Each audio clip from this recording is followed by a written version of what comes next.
ನಮಸ್ಕಾರ ಬಂಧುಗಳೇ, ನಾನು ಮೈಸೂರು ಜಿಲ್ಲಾ ಸಂಘಟನಾ ಕಾರ್ಯದರ್ಶಿ KRS ಪಕ್ಷ, ಮಾಜಿ ಜಿಲ್ಲಾ ಸಂಘಟನಾ ಕಾರ್ಯದರ್ಶಿ KRS ಪಕ್ಷ ಮತ್ತು ಕರ್ನಾಟಕ ರಾಷ್ಟ್ರ ಸೇನೆಯ ರಾಜ್ಯ ಸಂಘಟನಾ ಕಾರ್ಯದರ್ಶಿ. ನನ್ನ ಹೆಸರು ಮಹಾದೇವಪ್ಪ ಅಂತ.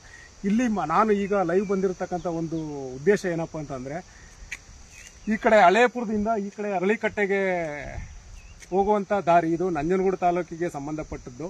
ಇನ್ನು ಮುಂದೆ ಬನ್ನಿ, ಇನ್ನೂ ಏನೇನು ವಿಶೇಷತೆಗಳಿದೆ, ಈ ರೋಡಿನ ಅವ್ಯವಸ್ಥೆಗಳೇನು, ಇಲ್ಲಿನ ಅಧಿಕಾರಿಗಳು ಏನಾಗಿದ್ದಾರೆ, ಇಲ್ಲಿನ ವ್ಯವಸ್ಥೆ ಏನಾಗಿದೆ, ಇಲ್ಲಿ ಗ್ರಾಮ ಪಂಚಾಯತಿ ಮೆಂಬರ್ಗಳಾಗಿರ್ಬೋದು, ತಾಲೂಕ್ ಪಂಚಾಯತಿ ಮೆಂಬರ್ಗಳಾಗಿರ್ಬೋದು, ಅಥವಾ ಜಿಲ್ಲಾ ಪಂಚಾಯತಿ ಮೆಂಬರ್ಗಳಾಗಿರ್ಬೋದು, ಏನು ಮಾಡ್ತಾ ಇದ್ದಾರೆ, ಇಲ್ಲಿನ ಅಧಿಕಾರಿಗಳು ಇದ್ದಾರೋ ಅಥವಾ ಏನಾದರೂ ಕಣ್ಮರೆಯಾಗಿ ಎಲ್ಲರೂ ಹೋಗಿದ್ದಾರೋ ಅದು ನೋಡೋಣ. ಮುಂದೆ ಬನ್ನಿ ಹಂಗೇನೆ.